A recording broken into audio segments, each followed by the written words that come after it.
Hi guys, welcome back to my channel. My name is Suranjali Seal, and like I always say, if you are somebody that loves literature and is all about literature, then this is the channel for you. Now in our video today, we're going to discuss the life and works of Christopher Marlowe. Now he is one of the most important dramatists of the Elizabethan age, primarily because he's the predecessor of Shakespeare and he sets the stage upon which Shakespeare will now develop the drama. So in order to understand Christopher Marlowe's life and his works, we have to understand the age of Elizabeth, right? Now there's another video which I had uploaded earlier and it deals in detail with the age of Elizabeth. So make sure that you check that video out as well in order to understand the sensibilities of the times to which Christopher Marlowe belonged to. Now without any further ado, let's get right into it. Now let's have a look at one of the most important facts, a few facts that we need to remember as students of literature regarding Christopher Marlowe and his life. The first is, of course, which year was he born in and the place that he was born in. So he was born in the year 1564 in Canterbury, and he's 2 months older than William Shakespeare. So Shakespeare and Marlowe were born in the same year, and Marlowe is 2 months older to Shakespeare, and they were baptized in the same year as well. About his life, very little is known. Everything known is based on evidences collected from legal records, official documents, and deduced from his literary works. So basically, when you have a look at any writer's background, when you go and do a background check, try to figure out what the life and literary career was like of a writer, everything that you see or read about is based on years of research, based on years of collected evidence, and then we kind of deduce that, okay, this is the kind of life the person must have had. This is the kind of life that he must have read. In Christopher Marlowe's case also, there is this years of research that went into shaping and understanding what his life must have been like, because nobody can travel back in time, right? So everything is based on evidences. But in his case, there are not much evidences which actually can tell us in detail what his life was like. So everything that we know about Christopher Marlowe is based on the evidence collected from those legal documents, official documents, and his literary works. So there's not much that we know about him, but whatever we know about them are based on these records. Now let's talk about his education, his early life. Now he was educated in the King's School at first, and then for his higher studies he went to Corpus Christi College, Cambridge. Now this Cambridge period for Christopher Marlowe, if you remember, even for Edmund Spenser, this period of higher studies is very important because most of the first influences come from this period. Okay, so for his case also, he got a Bachelor of Arts degree and he mastered in Latin, translating works of Ovid. So you remember I told you in the Age of Elizabeth video that it is also called the Age of Renaissance, the English Renaissance, when Renaissance had come from Italy to England. So you know, the revival of this Greek learning and Roman art, architecture, the learning of the Roman Empire and Greek literature, all of these things were going on simultaneously during this age, and it is only but natural that Edmund Spenser and then now we have Christopher Marlowe, their first influences in their higher studies came from these sources, the Latin and Greek sources. So for him also, for Christopher Marlowe, he mastered in Latin and he translated the works of Ovid. Now let's have a look at the Marlowe myth. Now, what is this Marlowe myth all about? Okay, there are many mysteries and controversies that surround Marlowe's life, all right? Now, from the perspective of examinations, even if it is the net examinations or your college examinations, as students of literature, these controversies, we can know about them, but they're not really important from the examination points of view. So what I would suggest is, if you are interested in learning about the controversies which surround Marlowe's life, you can go and do your own research and check it out. But from the examination points of view, for the purpose of this video, we're not going to dive deep into those controversies. We'll only know the facts that are very, very important for us to remember as students of literature. But just as an overview, I would like to say that Marlowe's life was very controversial, and these controversies, they vary from a range of issues. Okay, he was I mean, he called himself an atheist at a time like that, when religion was a very, very sensitive topic at the time. If you remember from the Age of Elizabeth, the video, I had already told you that after a long time, Protestants and Catholics finally found peace with each other, but still there were skirmishes that were going on. And at a time like that, he called himself an atheist. There's this theory that he must have been a government spy. Maybe, we don't know. Also, there are theories regarding to him being inclining towards homosexuality. So there are many issues and controversies about his life, and you can read about them if you want to, but for the purpose of this video, let's just move forward with the facts that we need to remember. Now, regarding his death, he mysteriously, so to say, passed away on the 30th of May 1593, and he's supposed to have been killed in a conflict or fight over a bill. According to the coroner's report, Marlowe was stabbed above the right eye, killing him instantly. Now, you have to know who's a coroner. I hope you know who's a coroner. Coroner is a public official in a particular geographic jurisdiction whose official duty is to make inquiry into the deaths in certain categories. So he's the one who makes inquiries into the death, the reason behind the death, the circumstances which led to the death. So according to his report, he was stabbed above the right eye and it killed him instantly. Okay.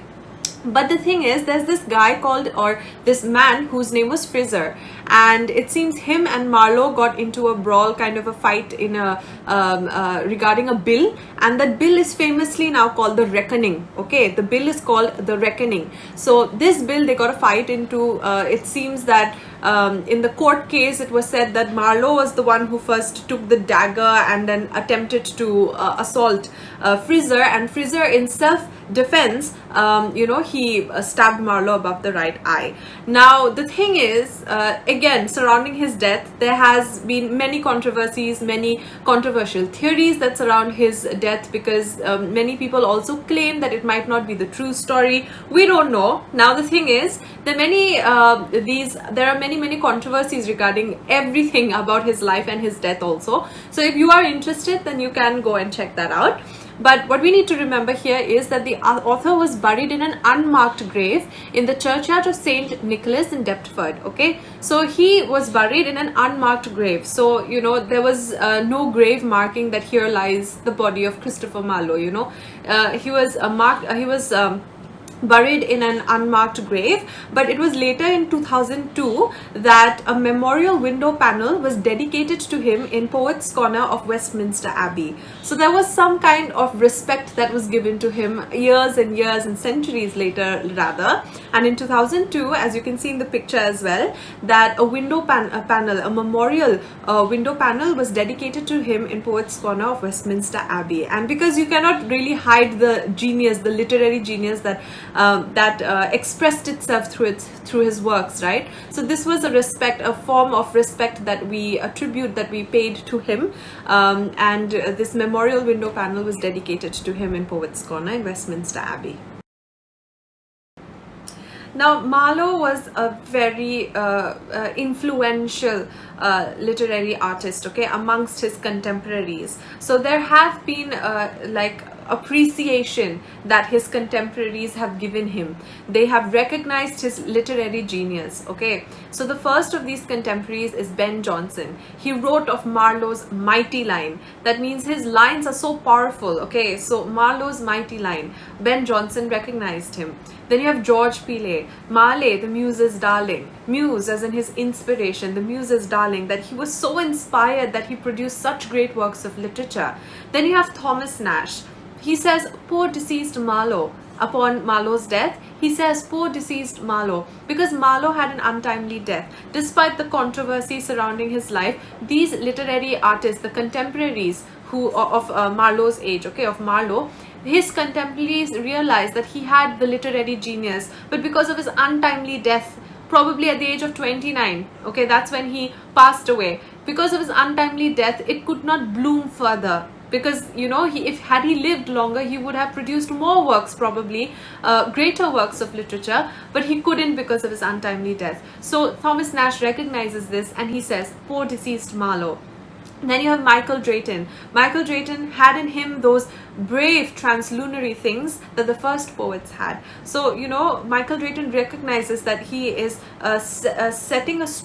establishing a new age in literature. This is the stage upon which even Shakespeare will develop the drama and take it to its new heights. So you remember when Chaucer came, he came with characteristics that actually had an impact on the age. It turned literature, it developed literature. Now, even Marlowe, with his literary genius, he kind of developed, added to the development of literature. Then Shakespeare will come, will again develop and add to the development of literature. So every age has these important writers that actually contribute significantly to the development of literature, and Marlowe was one of them. So all of his contemporaries did recognize the literary genius and the artist, the influential artist that Marlowe was. Now let's have a look at Shakespeare and Marlowe, that is the influences that Shakespeare derived from Marlowe and the places where he quoted Marlowe and the characters that are similar to Marlowe's characters. So let's just have a look at that. Most famous tribute by Shakespeare is in his As You Like It. Okay, in the play As You Like It, Shakespeare gave a tribute to Marlowe by quoting directly from Hero and Leander. So he quotes a line from Hero and Leander. Hero and Leander is a poem by Christopher Marlowe, and after his untimely death, it was completed by George Chapman. Okay, now from Hero and Leander, there's a line that Shakespeare directly quotes, okay, in As You Like It. And this is the line: "Dead shepherd, now I find thy saw of might, whoever loved that loved not at first sight." Now, this is a direct quote, and the meaning I'll explain, okay?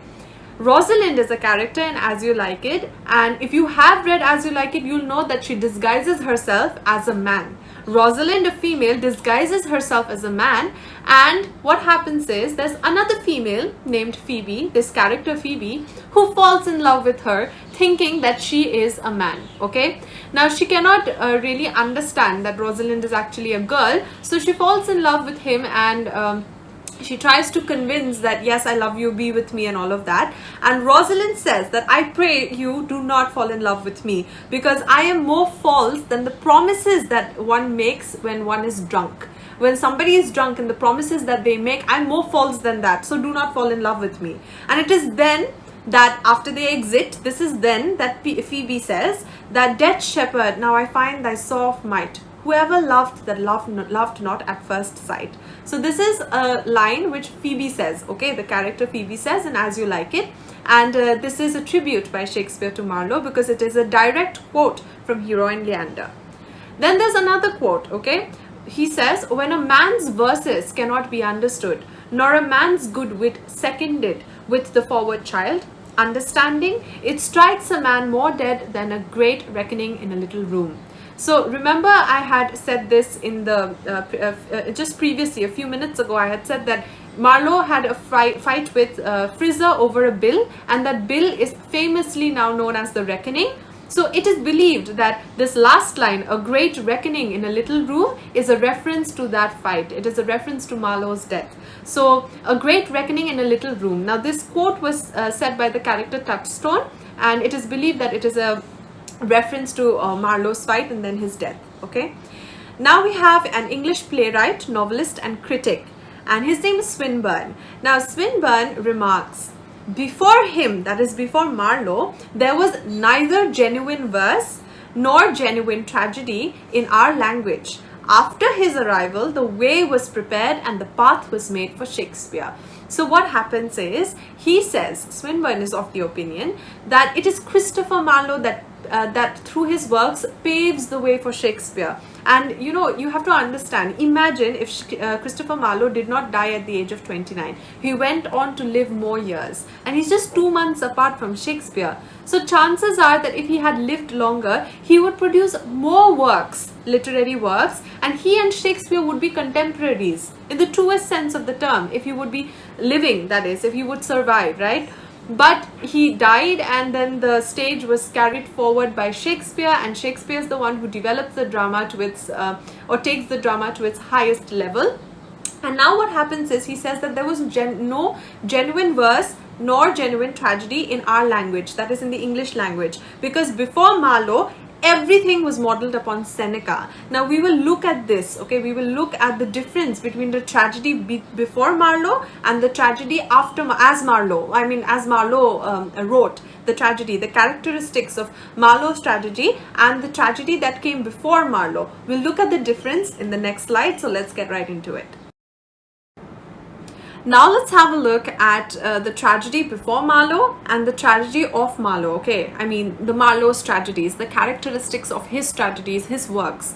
Now, Shakespeare was much influenced by Marlowe in his works, as can be seen in the use of Marlowean themes. So, as students of literature, we have to remember that there is this concept of Marlowean themes. These are characteristics central to Marlowe's tragedies, and we can see that these themes being employed by Shakespeare in his works. For example, Antony and Cleopatra can be parallelly studied with Dido. You can compare the two. There are similar themes, okay? Similarly, Merchant of Venice with the Jew of Malta.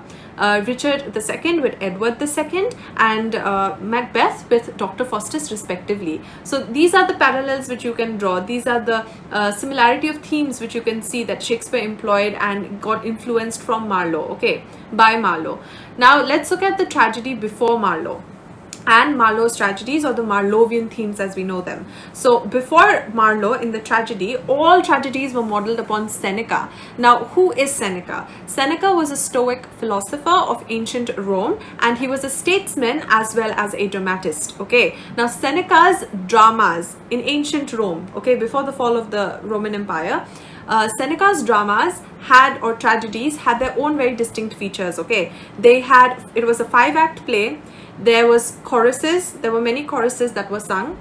Then the themes were very extreme. They bordered around extremities, okay? There was jealousy, there was murder, there was insanity, there was employment of ghosts, right? Then we have excessive use of metaphors. Then we have blood, revenge, murder. So, you know, these are the characteristics of Senecan tragedies. But Marlowe freed the Elizabethan drama from the worst features of the Senecan tragedy. So what he did was, from the Senecan tragedies, he took the best features and he left the worst ones out, okay? And then the medieval concept of drama was a fall of a great man, kings or royal personalities. And Marlowe created a real tragic hero. Most of his characters come from a humble background. Now, what do you have to understand about this? In the medieval times, okay, the drama was centered around royal personalities, important personalities, a hero.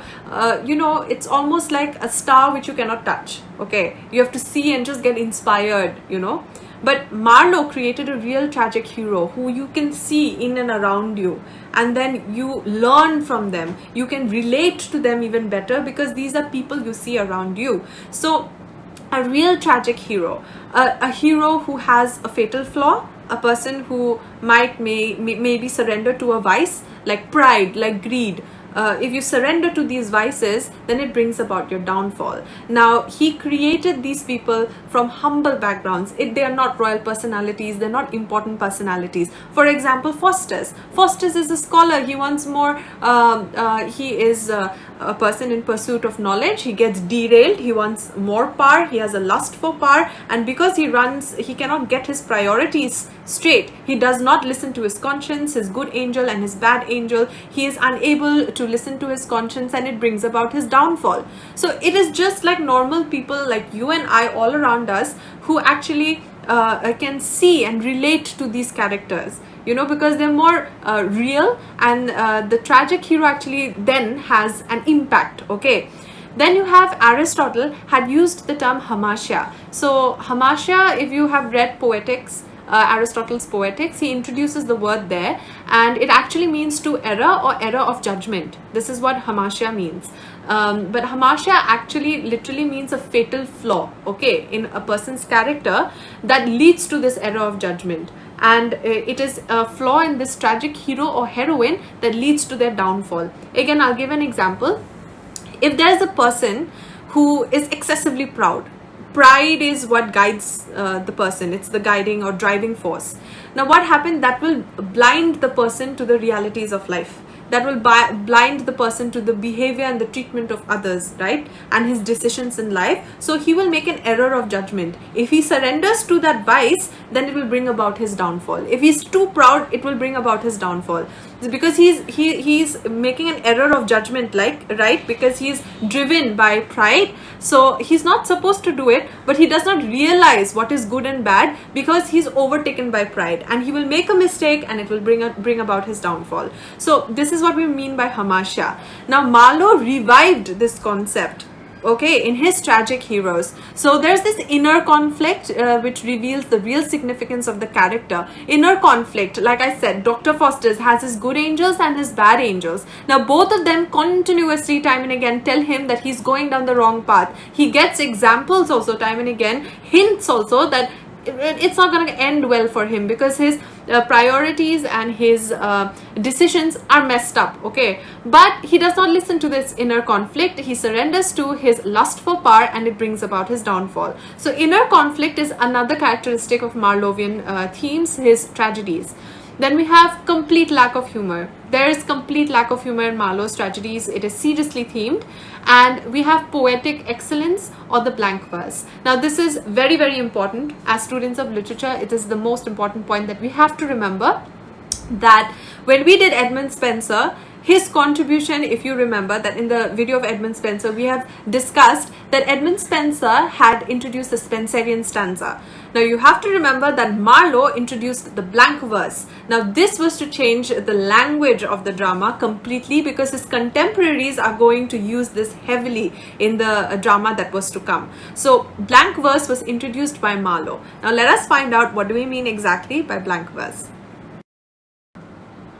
Now let's have a look at the blank verse. Now it is a new spirit of poetry which was breathed into the monotonous verse of old plays. So it is very important because this is a new element in the drama, okay. Christopher Marlowe introduced the blank verse, which was a medium that was going to be used by all his successors. The meter of the blank verse was to be indispensable for and serious drama. So you can understand the importance of it. It is very important to remember that the blank verse did have an impact in drama. All of Marlowe's successors used the blank verse in drama, and this is where the importance lies, that it changed the language of the drama forever. And you have the blank verse, which you have to understand. So in order to understand what do we mean by blank verse, let us compare it with free verse. If you compare blank verse and free verse, then your concept will be clearer, okay. What is blank verse? It is a literary term that refers to poetry written in unrhymed but metered lines, almost always iambic pentameter. Free verse is any form of poetry that does not rely on consistent patterns of rhyme and meter. It does not have a rhyme to it at all. So, you know, what happens is, in free verse, free as in free, it is just you have the freedom to experiment, okay, free. It does not have to rhyme, it does not have to have a rhythm, it does not have to have a meter, alright. Blank verse, it does not have to rhyme, but it does have to have a meter. It does have to have a rhythm. Okay. So in blank verse, it is unrhymed but metered lines. Okay. And in free verse, does not have to rhyme. It does not have to have a meter. No strict pattern of rhyme and meter. Alright. And blank verse is almost always in iambic pentameter. So you have to understand what is iambic pentameter. So a line of verse with 5 metrical feet is iambic pentameter. Now feet, what do we mean by a foot? If you have watched my Edmund Spenser video, I had explained there in detail that 1 foot is equal to 1 short or unstressed followed by 1 long or stressed syllable. So if I have to say color is a word, so color, there are two ways of stressing, right? Color, right? Color. So the stressed and unstressed syllables are determined, are identified like that. The number of them, I mean, if there are say 5 rhymed and 5 stressed and unstressed syllables in a line, 5 of them in pairs, right? 5 of them, that will be 5 metrical feet. And if it's 5 metrical feet, it is known as iambic pentameter. So let's see what do we mean by this. It is equal to 10 syllables in total. Now let's look at this example. 2 households, both alike in dignity. So in normal language, we just talk, right? We say two households both alike in dignity. This is how we talk. But when we have to actually divide it according to syllables, we have to actually concentrate on the stressed and unstressed parts. So two households both alike in dignity. So this is 10 syllables, okay, according to the pronunciation, according to the stresses and according to the stressed and unstressed parts. So let's try to divide it, okay. Two households both alike in dignity. So you can see that there are 5 divisions. So a verse with 5 metrical feet of stressed and unstressed syllables, that is 10 syllables, is known as iambic pentameter. So this is what we mean by blank verse. I hope that it is clear to you. Now let's move on further. Now that we're done with the life and the contributions of Christopher Marlowe, let us have a look at his literary career. Now, I just want to tell you that this is part 1 of a 2-part video, okay, and in this part we are talking about the life of Christopher Marlowe, his influences, his contributions. All right, now his literary works will be discussed by me in a separate video, that is his Tamburlaine, Jew of Malta, Dr. Faustus and Edward II. The summary of these 4 plays I will be dealing with in another video, a separate video. And here we're going to discuss his literary career and the facts that we need to remember, that is date of publications, the names of the plays. These are the things that we have to concentrate here.